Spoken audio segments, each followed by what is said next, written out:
ব্যক্তিটিকার শিকার হয়েছে। তাদের বর্তমান পরিস্থিতি এবং বর্তমান বিএনপির রাজনৈতিক প্রেক্ষাপট নিয়ে আপনার সংক্ষিপ্ত বক্তব্য আসেন।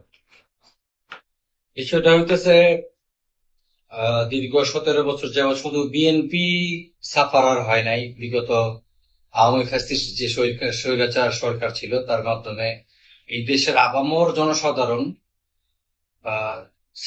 সকল শ্রেণী, উচ্চ মধ্যবিত্ত, নিম্নবিত্ত, সব শ্রেণী পেশার মানুষ এই সরকার দ্বারা নির্যাতিত হয়েছে।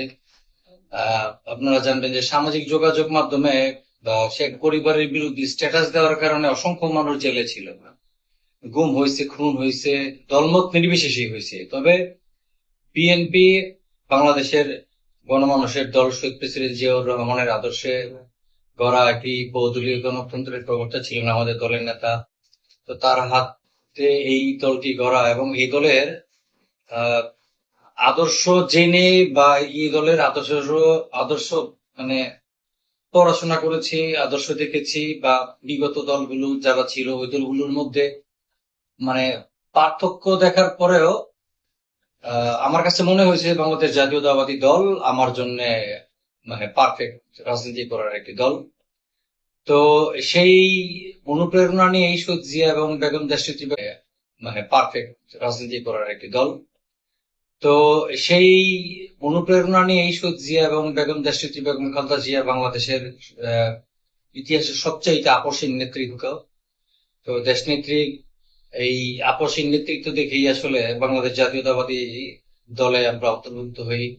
দীর্ঘ 17 বছর স্বৈরাচারী সরকারের সকল অন্যায়, অনিয়ম, অবিচারের বিরুদ্ধে আমরা আসলে বিএনপি এবং অঙ্গ সংগঠন যে যার জায়গা থেকে বেড়েছে।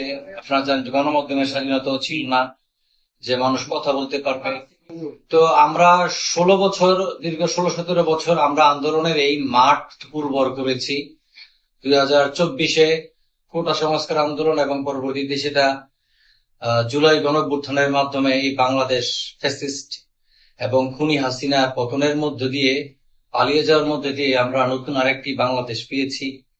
তবে আমরা খুব বেশি আশা করেছিলাম যে আমাদের যে অতীতের যে বঞ্চনা, আমাদের যে খুন, গুম, হামলা, মামলা, পঙ্গুত্ব, বা আমাদের শিক্ষা কার্যক্রমে বাধা, আমাদের সেশন জট, আমরা যে সুন্দর একটি বাংলাদেশ চাই, দুর্নীতিমুক্ত বা অনিয়ম, অবিচার সবকিছু বাদ দিয়ে আমরা সুন্দর একটি বাংলাদেশ